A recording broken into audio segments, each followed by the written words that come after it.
Hey, how's it going, guys? This is Andrew with C Brothers Gaming here, and I've got a special guest with me today. How's it going, everybody?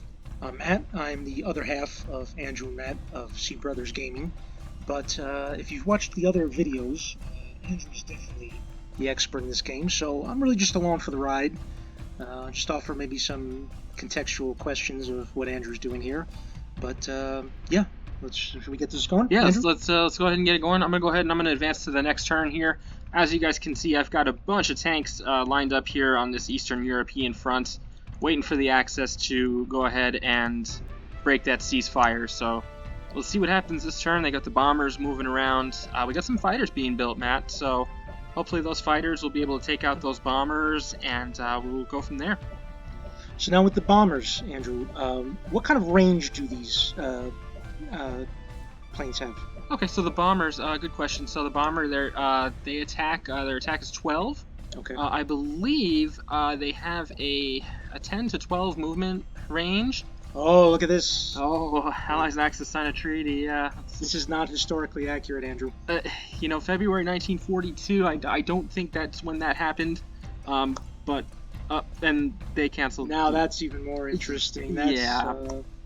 Tell me, as far as AI goes for this game, how, in your opinion, how historically accurate is this? I know it's a computer game and we have to suspend reality a little bit.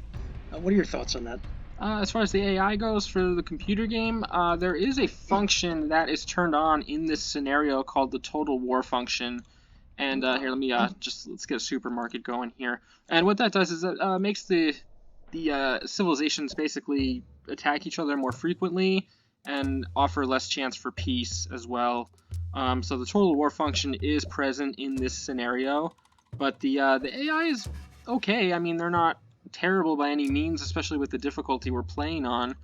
But you'll see the Axis will be pretty aggressive. And here, let's get some city walls going here. I think we need to get this going. What do you think I should do with this rifleman here, man? Do you think I should get rid of him? I mean, it's not a veteran unit, Andrew, so I'm wondering if you disband that, you'll gain a shield, correct? I will gain, so riflemen, they cost 40 shields. Okay. And if you disband a unit, you get half of the shields. That's worth it. Well worth it. So, yeah, so you need those city walls. It's an objective city. Yeah, up top here is what Matt's talking about, objective. So the Allies will be, not the Allies, the Axis will be looking to capture that city. So we'll definitely want to get the city walls going in there. So I got some tanks here moving through the fields. We're making some roads as well. I'm going to put this tank in here just for now. I was going to do that last episode, but I actually forgot. So I don't want them para-dropping in. This is episode 3 of our Let's Play World War II, where Russia is going to conquer the planet. What do you think, Matt? Do you think we can do it?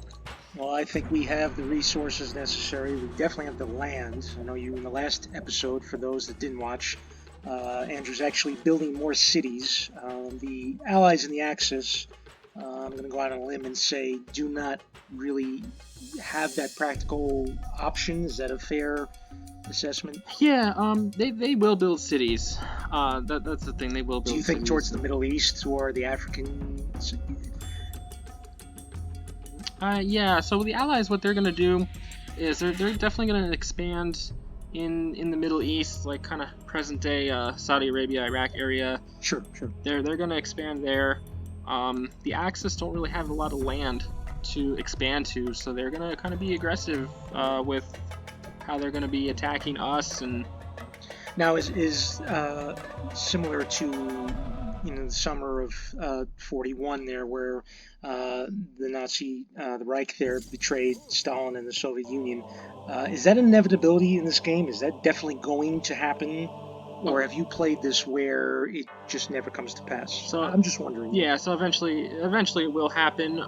June 1941, that's when the trigger is built into the scenario for it to happen, for the AI to do it against the other AI. It doesn't always happen exactly like that, but the trigger in the scenario, how it's built, you will see, more often than not, you will see around June 1941, the ceasefire will expire and they will go ahead and attack each other. It depends on who attacks who first. Sure. Russia This guy, this cavalry. Is that a cavalry That unit, is a Andrew? cavalry unit in Eastern Europe, and that was pretty sad. So let me ask you this. Yeah, Quite honestly, really only the Axis, the Allies, and the, well, Soviets is historically accurate, but Russians is what they are in this. Are those really the only sides, for lack of better terminology, that can win this scenario? What are your thoughts on that? Yeah, if you're gonna be playing an objective-based scenario, which is how this scenario was designed, the Axis, the Allies, and the Soviets, as you put it, they really are the only ones that have a chance to win. Let's see let's get a supermarket going here. We need to start getting some food. But yeah, as far as gameplay goes, those three civilizations really have the only chance to win an objective-based scenario. But what we're doing here, Matt, is Yes. we're gonna take over the whole world, the whole planet, and I'm glad to have you here with me today. I know this is my maiden voyage in this. the very first couple episodes, unfortunately, we didn't get a chance to have you.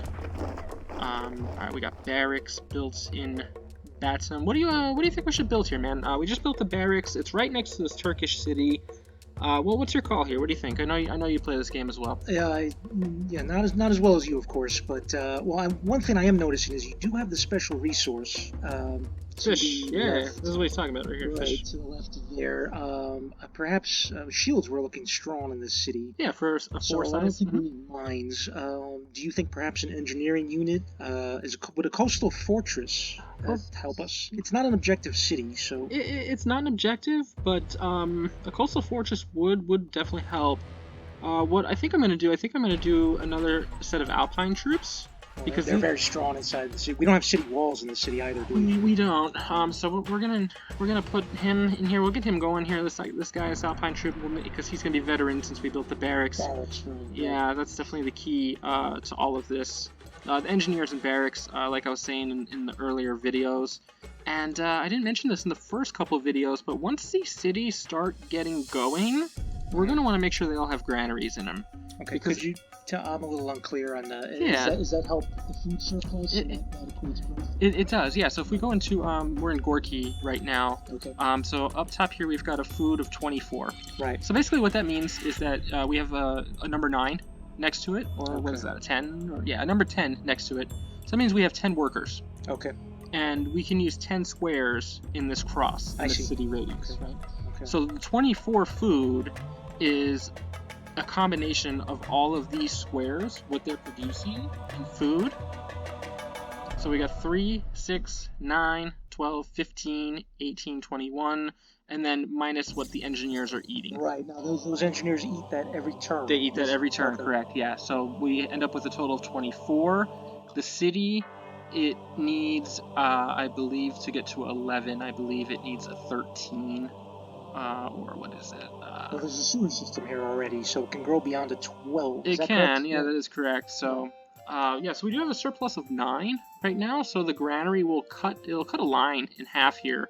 I see. Okay, so it'll grow exponentially, ostensibly twice as fast. It will grow twice as fast, yeah. So that'll help us. And then the more people we get up here, the more squares we can use for the workers. Okay. And then that'll help us generate more trade, and that'll help us generate more science, which is kind of what we need to be doing right now. We need to...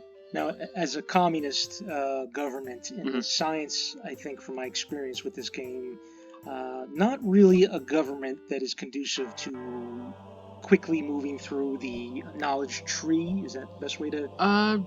Correct. Yeah, correct. So, let's get this tank in the fort here real quick. I've got a bunch of tanks in that fortress. Now, Andrew, are you anticipating the yeah. Axis to violate? It's a treaty or it's an armistice? What is the? It's a ceasefire. Okay, So basically they can violate it whenever they want to. But you know what I'm thinking? We might be advantageous for us to go ahead and make Should the we first jump move. the gun there? Yeah, And, I'm thinking maybe we make the first move here. Let's put another city out here. Let's go. Yeah, there's really great terrain here. Really, you see really the grassland great, yeah. shields. Yep. Why is there irrigation? Is that just preloaded into It's the preloaded in, yeah. geographic? Yeah. Preloaded into the scenario. It just helps the Russians just really, like, I just built the city Cremona here, right? So we've got 2 food, So you have surplus of 4. 300% more than you need. Exactly. Okay. So I've got 4 and 2, so that's 3 here and 3 here. Right. So it only needs 2 food per turn to grow, really, and that's that food storage box here. Right. I noticed the box is quite small. small. Right. Very, right. very small. So that city is going to grow rather quickly because of that irrigation. So I think next turn we're gonna make Should we be the? Now I notice you're starting to build fighters. I am building fighters, Okay. yeah, and I'm building fighters that aren't veteran Right, either. because there's no airport. Is that? That is correct, yeah. Okay. So there's no airport in those cities. That makes the fighters not veteran. Sure. But if they have a battle with a unit, they could become they veteran. could Yeah, become correct. veteran. Okay. Yeah, you are absolutely correct. Okay. So let's get another city here real quick. I'll just build some. Yeah, we got to get these cities going. So yeah, we'll play one more turn here, Matt. I do appreciate your time here today. Well, thanks for having me. Yeah, awesome. I mean, this is definitely something that we're going to be doing together, and we're going to go one more turn, and I think we're going to attack. I think we need to make a move here, because they're just. I think they seem eager to. They do. Anticipate. Yeah, but we want to get the first move in. You know, now that I'm thinking about it, because if we don't get the first move in, they'll have an offensive advantage. Sure. And they'll be able to whatever they've got. So, all right. So the Allies develop robotics. So what do you think about that? That's in the howitzer. There is an advanced artillery. Is that correct? Yeah, okay. The howitzer. And the howitzer. Fun fact about them: they ignore city walls. So if you were to city walls are moot. Pretty much. Yeah. So fun fact about howitzers is that if you were to go ahead and attack a city with city walls, that with a howitzer, the city wall defense would not help that defensive unit. So it's as if they weren't there. It's as if the city walls weren't there. Yeah. So, all right. So what do you say? Now, do we talk to using the taskbar? Do we meet? I think it's F3 is the hotkey for the advisors. Do we do that, or do we just go ahead and attack them? I'm just wondering. It seems interesting, right? So yes. Let's see. Let me finish these. I imagine that they're really not interested in diplomacy in any way, shape, or form. No, definitely so not. That might actually antagonize them into declaring war on us. Yes. Correct. And I think we want them to declare war on us, so we get first blood. We can go ahead and we can attack them first. Right. And then this way, all right. So we got a veteran fighter here. That's outstanding. Yeah. He's gonna be very helpful. So, so with communist government, as you can see, there's no corruption in any of these cities. So that's actually... Right, I did notice that. Now, I guess it would be either a republic or democracies. If troops are, what is the effect of troops, Andrew? If they're away from cities, that gets corruption. Is that what? No, the corruption basically what that is the further away a city is from its capital, the more corruption it is, and corruption is just basically negative trade. So any trade that you're producing, corruption will take away. So if I have... so it's as if the trade isn't happening. Exactly, and we don't want that. So and we have a very vast... we're doing it. Okay. We're doing it, yeah. They say they're receptive. They say they're... Well, we'll see about that. Let's see. All right, what do you say? Oh, there we go. Oh, what a shocker. Shocker. Shock. All right, let's go ahead. We're going to start having here with this guy. Get him, Andrew. Here we go. Tank on tank violence. Oh, man. All right, let's keep him in the fortress. I'm going to move this guy out here. I know I wanted to... let's see if we can get him. He's not a veteran tank. We got this. All right, good. And now he's veteran. Now he's veteran. I don't see anybody on... I think up towards what would be, I guess, Scandinavia. I believe that. There was definitely some... They had troops well into our turf there. Yeah, they did. Let's see what happens here. I think we're... Look at that, right near Leningrad. I think you got to get somebody up there. Yeah, let's get... I'm going to attack this guy in the fort, the rifleman. He's not as strong as the Alpine troop. Right. Should be able to win that. Let's go ahead and call it for today, so you guys can come back and see what happens when the Axis takes their turn here. So we're in August 1942. I'm gonna check my tax rate real quick. making close to 50 gold a turn. It's increasing. A little bit It's over increasing. 50 gold. Yeah, we're in the black. That's what counts. Let's see what happens if I bump that up to 20. I'll be losing money, but my science will. Yeah, so we need to. We gotta leave it, unfortunately. So we attack the Germans. We're gonna see what happens here in the next episode. Thank you guys so much for watching. Like, comment, subscribe down below. And Matt, thanks for hanging out with us today. Andrew, it's been a pleasure. I love this game, and I hope you watching on YouTube here enjoy it as well. Thanks very much for watching. All right, guys, take care.